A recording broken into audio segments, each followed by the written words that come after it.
Hello friends, तो आज की हमारी मूवी दो माउसीज के बारे में है जो अपने किंगडम को बचाने के लिए एक मैजिकल जर्नी पर जाते हैं। लेकिन क्या वो इसमें कामयाब हो पाएंगे? तो चलिए देखते हैं इनकी रोमांचक जर्नी को। मूवी शुरू होती है जंगल में बने एक बड़े से पेड़ से, जहाँ एक माउस फैमिली रहती है। यहाँ हम काफी सारे बच्चों को खेलते हुए देखते हैं जो छुट्टियों में अपने दादाजी के घर आए हैं, और इन्हीं में से एक है चिप, जिसे छोटा होने के कारण कोई अपने साथ नहीं खिलाता। उदास होकर वो रोने लगता है और उसे खुश करने के लिए दादाजी उसे एक मैजिकल स्टोरी सुनाते हैं। ये कहानी एक छोटे से माउस एडम की है जो असल में एक जादूगर भी था, लेकिन वो मैजिक को अच्छे से यूज नहीं कर पाता था। आगे हम उसे एक फेरी को समन करते हुए देखते हैं, लेकिन वो उस पर कंट्रोल नहीं कर पाता और फेरी गुस्से में उसे बहुत मारती है। एडम भी ये सोचकर उदास हो जाता है कि इस तरह वो एक महान जादूगर कभी नहीं बन पाएगा, और तभी उससे मिलने उसकी फ्रेंड सैम वहाँ आती है। सैम बहुत ही एडवेंचरस और डेयरिंग टाइप की माउस है और हमेशा उसे समझाती है कि तुम्हारे अंदर बहुत पोटेंशियल है जो सही टाइम आने पर अपने आप बाहर आ जाएगा, और तब तुम एक माहिर जादूगर बन जाओगे। एडम उसे अपने ड्रीम के बारे में बताता है कि कैसे वो अपने लिए कैसल बनाना चाहता है ताकि यहाँ की प्रिंसेस से शादी कर सके। लेकिन सैम को लगता है कि कैसल से अच्छा तो जंगल की लाइफ है जहाँ तुम नेचर के क्लोज रह सकते हो। तभी उन्हें कैट की आवाज सुनाई देती है, जिस पर सैम कहती है कि मैं हमेशा से एक कैट को पास से देखना चाहती थी, और एडम को भी ना चाहते हुए उसके पीछे जाना पड़ता है। वहाँ सैम उसे बताती है कि कैट की मूंछों के बाल बहुत स्पेशल होते हैं, और अगर तुम उससे अपनी छड़ी बना लो तो ये तुम्हारे मैजिक को और निखार सकती है। एडम उस कैट का खाना बनने से मना कर देता है, और तभी वो देखते हैं कि कैट ठीक उनके पीछे खड़ी हुई है।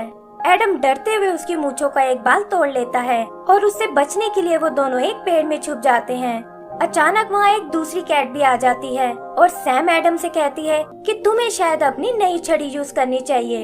एडम को इस पर बिल्कुल विश्वास नहीं होता, लेकिन उसके छड़ी घुमाते ही वो गायब होकर नीचे बनी एक टनल में आ जाते हैं। वहाँ वो देखते हैं कि हजारों रैट्स उस जगह की खुदाई कर रहे हैं, जिनका कैप्टन है टिम नाम का एक रैट। उसके रैट्स भूख से बहुत परेशान हैं, लेकिन टिम उन्हें बताता है कि हमारे पास खाने का बिल्कुल टाइम नहीं है, क्योंकि पहले हमें माउस किंगडम पर कब्जा करना होगा और फिर तुम जी भर कर खा सकते हो। वो अपने सोल्जर से जल्दी करने को कहता है, और इधर सैम भी एडम से ये बात किंग तक पहुंचाने को कहती है। तभी टिम का मोल उन्हें देख लेता है और वो अपने 3 रैट्स को उनके पीछे भेजता है। सैम सीटी बजाकर उन कैट्स का ध्यान खींचती है, और उन्हें देखकर वो रैट्स वहाँ से भाग जाते हैं। टिम उनकी नाकामी से बहुत निराश होता है और कहता है कि मुझे ये बात मास्टर ड्रैको को बतानी होगी। ड्रैको असल में एक डार्क क्रीचर है जिसने रैट के साथ मिलकर ये प्लान बनाया है, और वो टीम से तुरंत उन रैट्स को पकड़ने को बोलता है ताकि माउस किंग तक उनका ये प्लान ना पहुंच पाए। वो खुद भी अपने एक डार्क क्रीचर को उन्हें पकड़ने को भेजता है, और सैम और एडम उससे बचकर भागने लगते हैं। जंगल से बाहर आते ही वो क्रीचर गायब हो जाता है, और सैम समझ जाती है कि ये रोशनी में बाहर नहीं आ सकते। फिर वो एडम को पैलेस की ओर भेजती है, लेकिन डर के मारे वो ये काम अपनी एक फेरी को करने को बोलता है। फेरी टाउन से होते हुए एक रूम तक आती है जो असल में रॉयल मैजिशियन डाली की लैब है, और उसे एडम का दिया हुआ मैसेज देती है। वो तुरंत ये बात अपने किंग को बताने जाता है और बोलता है कि सिटी पर एक भयानक खतरा आने वाला है।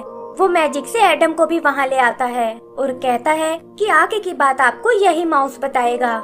एडम उन्हें रैट्स के प्लान के बारे में बताता है, और इससे निपटने के लिए वो सब एक मीटिंग करने लगते हैं जिसमें थेडियस और जोन्स नाम के 2 नाइट्स भी शामिल हैं। डाली उन्हें वॉर्न करता है कि ड्रैको बहुत ही शातिर जादूगर है और मेरी ताकत उसका मुकाबला नहीं कर सकती। वो इस काम के लिए एडम से हेल्प लेने को बोलता है, लेकिन थेडियस को लगता है कि ये छोटा सा जादूगर भला उनकी क्या मदद कर पाएगा। तब डाली उन्हें एक मैजिकल व्हाइट क्रिस्टल के बारे में बताता है जिसकी पावर्स एडम के मैजिक को और बढ़ा सकती है, लेकिन उसे पाने के लिए जायंट्स की सिटी में जाना होगा। किंग के पास भी और कोई चारा नहीं होता, और वो एडम को मिशन पर भेजने के लिए तैयार हो जाता है। फिर वो पैलेस में बने एक सीक्रेट रूम में आते हैं जहाँ डाली उन सबको एक कॉइन दिखाता है और कहता है कि इसी के बदले जायंट तुम्हें वो क्रिस्टल दे सकते हैं। एडम की प्रोटेक्शन के लिए थेडियस और जोन्स को भी इस मिशन का पार्ट बनना पड़ता है, और वो इस बात से बिल्कुल खुश नहीं होते। फिर डाली एडम को एक मैप देता है जिसमें उस जायंट बबल के हाउस का नक्शा बना हुआ है, और बताता है कि वहाँ का रास्ता एक मैजिकल ट्री से निकलता है जिस पर ढेर सारी विंडोज बनी होंगी। किंग और क्वीन भी प्रिंसेस के साथ उन्हें अलविदा बोलने आते हैं और एडम को लगता है कि ये प्रिंसेस को इम्प्रेस करने का अच्छा मौका है। फिर वो तीनों अपनी जर्नी पर निकल पड़ते हैं, जहाँ एडम को तंग करने के लिए वो दोनों नाइट्स अपना सामान उसे दे देते हैं और वो बेचारा इस बारे में कुछ नहीं कर पाता। आगे ब्रिज पर उनका सामना एक बर्ड से होता है और दोनों नाइट्स भागते हुए दूसरी तरफ आ जाते हैं। फिर वो बर्ड एडम की ओर बढ़ता है, लेकिन सैम वहाँ आकर उसे बचा लेती है और कहती है कि तुम्हें इस जर्नी पर मेरी जरूरत पड़ने वाली है। तभी वो ब्रिज अचानक टूटने लगता है, लेकिन सैम किसी तरह एडम को उसके पार ले जाती है। एडम उसे खतरे में नहीं डालना चाहता, लेकिन देखता है कि सैम उसकी सुनने को बिल्कुल तैयार नहीं है। ड्रैको भी डार्क पावर से उन्हें देख लेता है और अपने 2 क्रीचर्स को उनको फॉलो करने को कहता है। वो जानता है कि ये लोग उस व्हाइट क्रिस्टल को लाने वाले हैं और इससे उसका काम और आसान हो जाएगा। फिर उसकी पावर उस टनल को तेजी से कंप्लीट कर देती है और वो बताता है कि माउस किंगडम पर हम आज ही अटैक करने वाले हैं और ये सुनकर सारे रैट्स खुश हो जाते हैं। उधर डाली को भी फेरिस से इस बात का पता चल जाता है और वो उन्हें रोकने के लिए एक प्लान बी सोचने लगता है। उधर एडम और उसके दोस्त एक जगह रात बिताने के लिए रुकते हैं और वो सैम को बताता है कि मैं इस जर्नी से प्रिंसेस को इम्प्रेस करना चाहता हूँ और शायद वो भी मुझे पसंद करने लगेगी। सैम को ये सुनकर बिल्कुल अच्छा नहीं लगता और उधर वो नाइट्स भी एडम का मजाक उड़ाने लगते हैं। रात को वो डार्क क्रीचर्स उन पर अटैक करने आते हैं और उनमें से एक एडम को निगल जाता है। दूसरा क्रीचर सैम को खाने की कोशिश करता है, लेकिन तभी पहले क्रीचर के पेट से कुछ रोशनी निकलने लगती है और हम देखते हैं कि एडम उसे मारकर बाहर निकल आया है। वो सैम को उसके चंगुल से छुड़ा लेता है और यहाँ उन्हें पता चलता है कि इन दोनों को असल में ड्रैको ने ही भेजा था। फिर वो क्रीचर वहाँ से भागने की कोशिश करता है, लेकिन एडम के अटैक से नहीं बच पाता और सैम ये देखकर बहुत इम्प्रेस होती है। यही माउस किंग अपने सोल्जर्स को लेकर एक ब्रिज तक आता है, जो किंगडम में आने का एक लौता रास्ता है, और कहता है कि डाली के हिसाब से वो लोग आज ही अटैक करने वाले हैं। तभी उन्हें दूसरी तरफ एक धमाका सुनाई देता है और वो देखते हैं कि रैट उनके किंगडम तक आ पहुँचे हैं। टिम अपने रैट से उन पर अटैक करने को बोलता है और किंग और उसके सोल्जर्स भी आगे बढ़ने लगते हैं। फिर किंग उनके एक रैट को मारकर नीचे गिरा देता है और हम देखते हैं कि वहाँ डाली कुछ प्लान कर रहा है। जल्दी ही ब्रिज पर एक लड़ाई शुरू हो जाती है और रैट्स माउस के सोल्जर को पीछे की ओर धकेलने लगते हैं। टिम को ये देखकर बहुत खुशी होती है और तभी अपना स्नेक लेकर ड्रैको बाहर आता है। वो टिम से कहता है कि ये तुम्हारा वफादारी साबित करने का दिन है और तुम्हें मेरे लिए उस ब्रिज को क्रॉस करना होगा।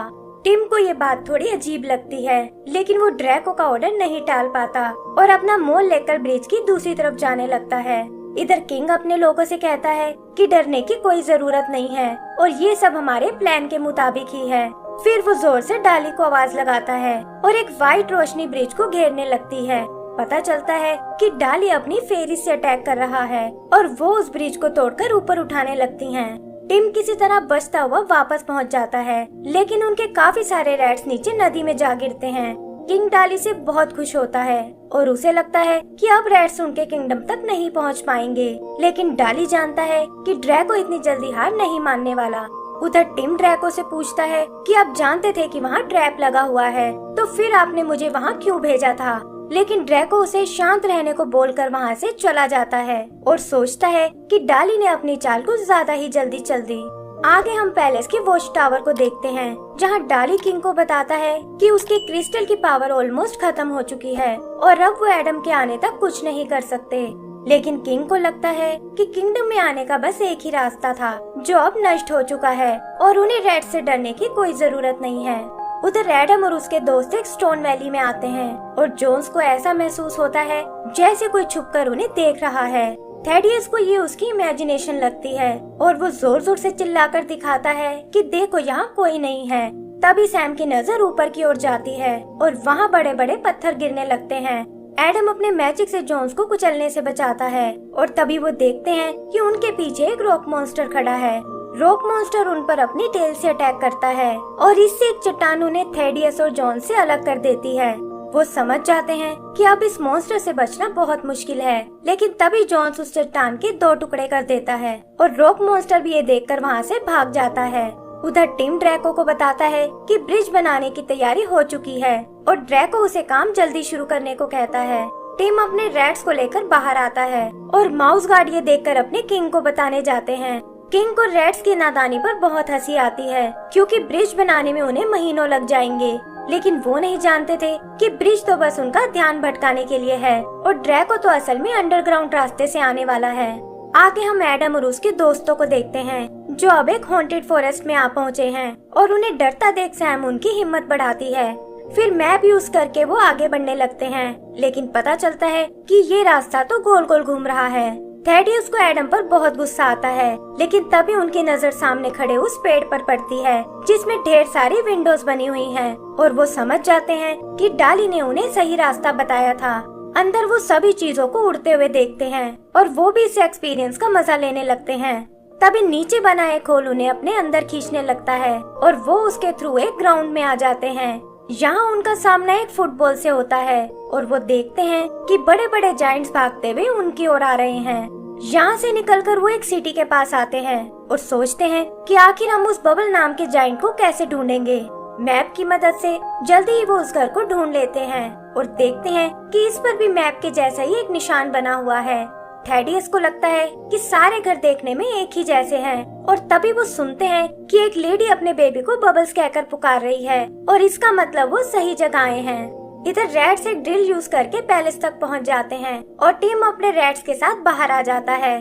फिर गार्ड्स को बंदी बनाकर वो उस दरवाजे को खोलते हैं और टीम के इशारा करते ही रेड्स किंग के पैलेस को घेर लेते हैं। किंग भी जल्दी ही उनकी कैद में आ जाता है और टिम कहता है कि अब से इस कैसल पर ड्रैको का कब्जा है। तभी वो लोग ड्रैको को आते हुए देखते हैं और वो आते ही उनसे प्रिंसेस के बारे में पूछता है, लेकिन किंग और डाली उसे कुछ नहीं बताते। ड्रैको किंग को नीचे जेल में डालने को बोलता है और डाली से कहता है कि मुझे आपसे दोबारा मिलकर बहुत खुशी हुई है। पता चलता है कि ड्रैको डाली का पुराना स्टूडेंट है, लेकिन मैजिक के लिए उसका पागलपन बहुत बढ़ गया था और इसीलिए डाली ने उसे सिटी से बैनिश करा दिया था। अब वो यहाँ उस क्रिस्टल और प्रिंसेस दोनों को हासिल करने आया है ताकि माउस किंगडम पर उसका राज हो सके। उधर एडम अपने दोस्तों के साथ बबल के बेडरूम तक आ पहुँचा है, लेकिन वो नहीं जानते कि यहाँ भी उनका सामना एक कैट से होने वाला है।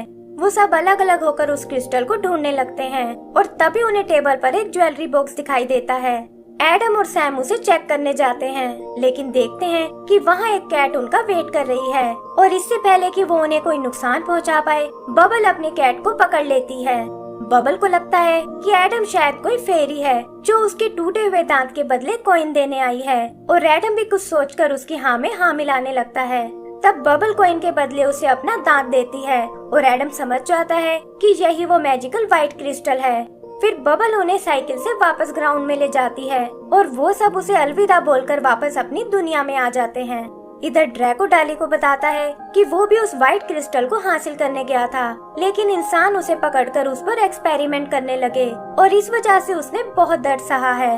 वो इन सब के लिए उसे ही जिम्मेदार बताता है और टीम से उसे भी जेल में डालने को बोलता है। तब डाली टीम को समझाता है कि ड्रैको तुम्हारा यूज कर रहा है और ब्रिज पर भी उसने तुम्हें इसीलिए भेजा था क्योंकि उसे तुम्हारी जान की कोई परवाह नहीं है। और ये सुनकर टीम भी सोच में पड़ जाता है। आगे हम एडम को देखते हैं जो क्रिस्टल के मैजिक से सबको पैलेस में ले आया है, लेकिन वहाँ आते ही ड्रैको सैम को पकड़ लेता है और कहता है कि अब तुम्हारा खेल खत्म हो चुका है। तभी जेल से छूटकर किंग वहाँ आता है और ड्रैको से कहता है कि तुम्हें मेरी बेटी को अभी छोड़ना होगा। पता चलता है कि सैम ही असल में यहाँ की प्रिंसेस है और एडम भी ये जानकर हैरान हो जाता है। तभी ड्रैको क्रिस्टल को उससे छीन लेता है और कहता है कि अब तुम मेरा कुछ नहीं बिगाड़ सकते।